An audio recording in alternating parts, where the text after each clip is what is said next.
नमस्कार मित्रों। कई बार ऐसा होता है कि कुछ एक व्यक्तित्व शख्सियतें किसी एक शब्द का पर्यायवाची बन जाती हैं। भारतीय हॉकी के दो पर्यायवाची हैं, एक ध्यानचंद और दूसरा वो भी ध्यानचंद।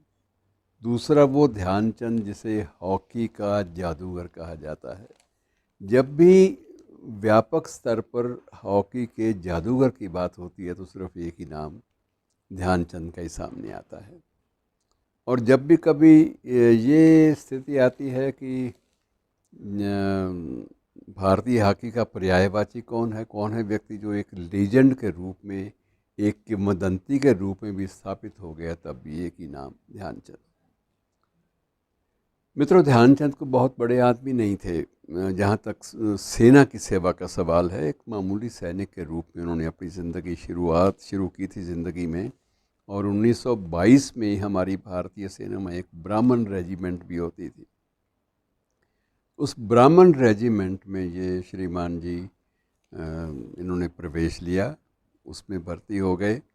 और भर्ती होने के बाद इन्होंने पीछे मुड़कर नहीं देखा। जीवन में कभी हॉकी के प्रति कोई विशेष लगाव भी नहीं था, लेकिन जिस गतिशीलता के साथ ये मैदान के चक्कर काटते थे और किसी भी चीज़ को इधर उधर करने में बड़े समर्थ लगते थे, किसी भी बाधा को पार करने में बड़े समर्थ लगते थे, तो उसके बाद इनका एक सूबेदार था रेजिमेंट का, मेजर तिवारी। तो मेजर तिवारी को लगा कि इसमें तो बड़ी प्रतिभा है।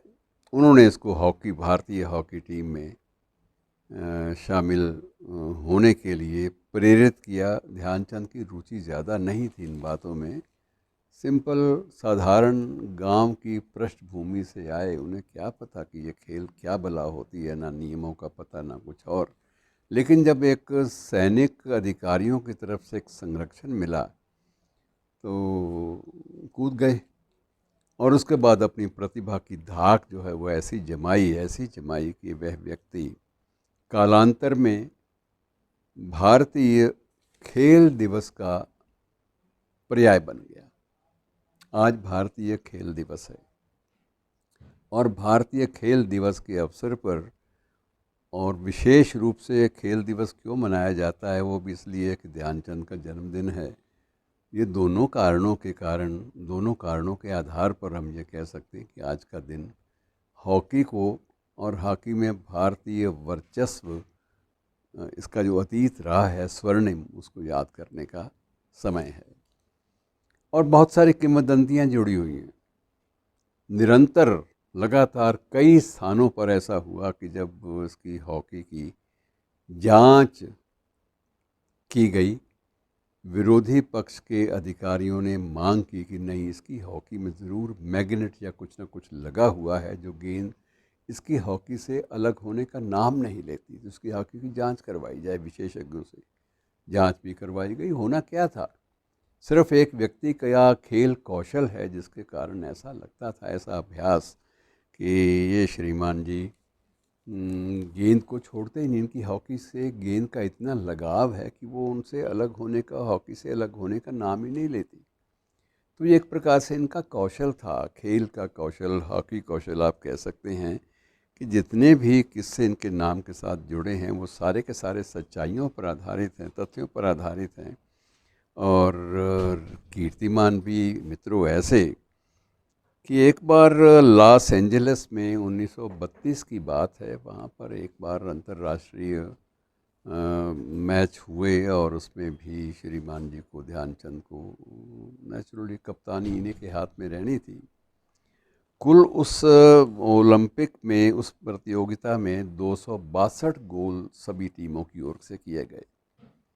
262 गोलों में अकेले ध्यानचंद ने 101 गोल कर दिखाए।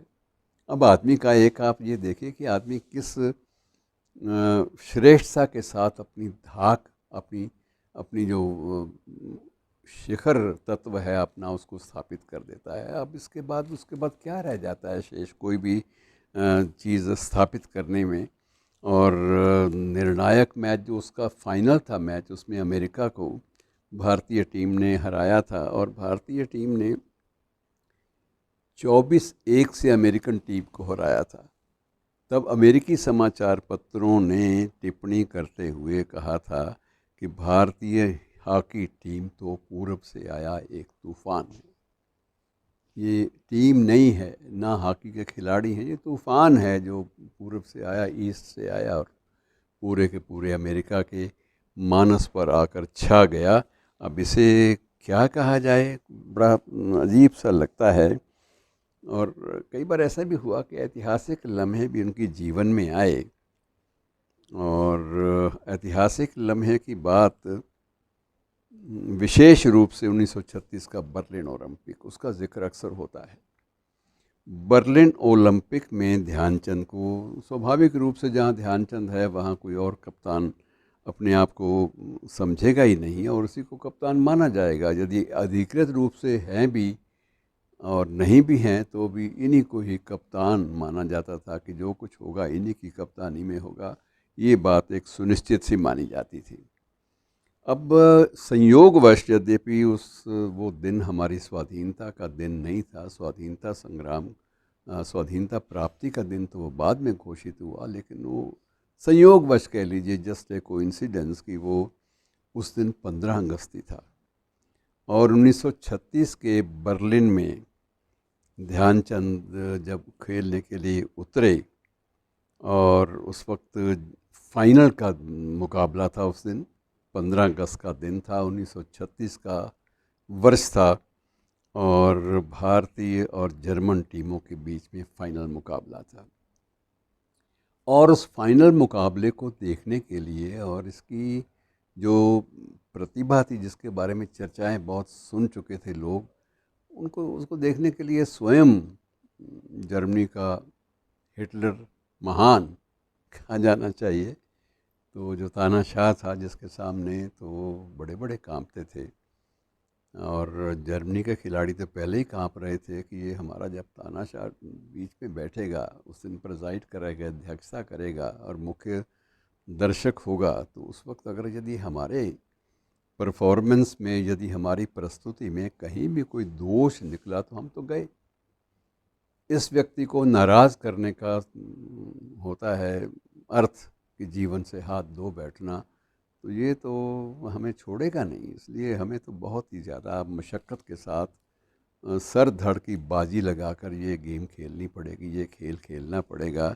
और उस दबाव के तहत जर्मन टीम खेल रही थी और भारतीय हॉकी टीम के लोग कुछ कुछ निराश भी थे कि यार ये कैसे होगा, सामने बैठा है और उसी के खिलाड़ी खेल रहे हैं, तो ये तो अगर आदेश भी देते तो हमारे खिलाड़ी तो खेलने से इनकार भी कर सकते हैं। लेकिन हिटलर में कुछ एक विशेषताएं भी थी और ये भी उसकी विशेषता थी कि वो प्रतिभा का सम्मान भी करता था। खेल शुरू हुआ। अब खेल जब शुरू हुआ तो भारतीय टीम काफ़ी ज़्यादा सहमी भी हुई थी, दबाव में भी थी, लेकिन उसके बावजूद उस टीम के मैनेजर थे पंकज गुप्ता। उनके मन में एक विचार आया कि इस वक्त देश में राष्ट्रीयता की भावना बहुत ज़्यादा है। अपनी जेब में से उन्होंने एक रुमाल निकाला, रुमाल तिरंगा झंडा नुमा रुमाल था, और उन्होंने उसको, जब वो सभी खिलाड़ी एक खड़े होकर, एकजुट होकर, आपस में सिर जोड़कर जब वो कुछ संकल्प लेते हैं अपने देश की इज़्ज़त का, आबरू के बारे में, या कुछ भी संकल्प लेते हैं, विजय का संकल्प लेते हैं देश के नाम पर, राष्ट्र के नाम पर, उस वक्त उसने बीच में वो तिरंगे को सबको हिलाकर दिखाया कि इसकी इज़्ज़त का सवाल है। इसकी इज़्ज़त के लिए मैं तुम सब लोगों को शपथ दे रहा हूँ कि आज बाजी लगा दो ताकि तिरंगे की आन जो है वो बनी रहे। और खेले खिलाड़ी, और जब खिलाड़ी खेले तो उसके बाद उसी टीम को, जर्मनी की टीम को हिटलर के सामने 8-1 से पराजित जब किया भारतीय टीम ने ध्यानचंद के नेतृत्व में, और ध्यानचंद जब ट्रॉफ़ी लेने के लिए आगे गए तो हिटलर ने भी उसके सैल्यूट का जवाब सैल्यूट से ही दिया, और उसने कहा तुम्हारे सैल्यूट से लगता है कहीं ना कहीं तुम्हारे फौजी संस्कार हैं, किस रैंक के हो। तो स्वाभाविक रूप से इन्होंने अपना रैंक बताया कि मैं सूबेदार हूँ सर, तो अपनी तरफ से गर्व से बताया था। लेकिन हिटलर ने कहा कि तुम अगर मेरी सेना में खेलते, मेरी सेना की ओर खेलते, तो मैं तुम्हें लेफ्टिनेंट जनरल बना देता। कुछ लोग कहते हैं उसने ये भी कहा था मैं तुम्हें मार्शल बना देता, ये चीफ मार्शल बना देता। कुछ भी हो, लेकिन उसने सर्वाधिक पेशकश ये की कि अगर अब भी सोच लो, यदि तुम जर्मनी की टीम के साथ खेलना चाहो, जर्मनी की टीम के कप्तान बनकर विश्व में हॉकी खेलना चाहो, तो तुम्हारे लिए यहाँ भी स्वागत होगा। मैंने ऐसा खेल एक खिलाड़ी के तौर पर आज तक अपने जीवन में नहीं देखा, और मैं बेहद प्रभावित हुआ हूँ। तो ऐसे अजीब शख्स को कैसे हम भूल पाएँ, उसके जन्मदिन के अवसर पर तो याद करना ही पड़ेगा। और बाकी उसको पुरस्कार सम्मान तो मिले ही। 1956 में अपना पद्म भूषण मिला, और बाद में उनको जो पद्म विभूषण मिला वो भी उनकी विशिष्ट उपलब्धियों पर। और एक देश में, मैं नाम भूल रहा हूँ, उस देश में आज भी ध्यानचंद की प्रतिमा लगी है, और प्रतिमा में 4 हाथ दिखाए गए हैं ध्यानचंद के, और चारों हाथों में हॉकी की स्टिक्स हैं। अर्थात वो एक ही व्यक्ति एक समय में 4 हाथों से खेलने वाला व्यक्ति था, और उसको इस प्रकार का जो सम्मान है किसी भी खिलाड़ी को आज तक नहीं मिला। और ये मूर्ति, जहाँ तक यदि मैं भूलता नहीं तो वियना में लगी हुई है। कभी आप ऑस्ट्रेलिया के बारे में पढ़ें या वियना के बारे में पढ़ें, तो उसमें आपको इस मूर्ति का उल्लेख अवश्य मिलेगा। 4 हाथ और चारों हाथों में हॉकी की स्टिक। ये जादू मित्रों किसी ये अलौकिक माना जाता है जो कुछ उसके बारे में, लेकिन सब कुछ लौकिक था, और सब कुछ उसकी प्रतिभा के बल पर ही प्रदर्शित हुआ। ऐसी प्रतिभा को नमन उसके जन्म दिवस पर ज़रूर करना चाहिए। धन्यवाद।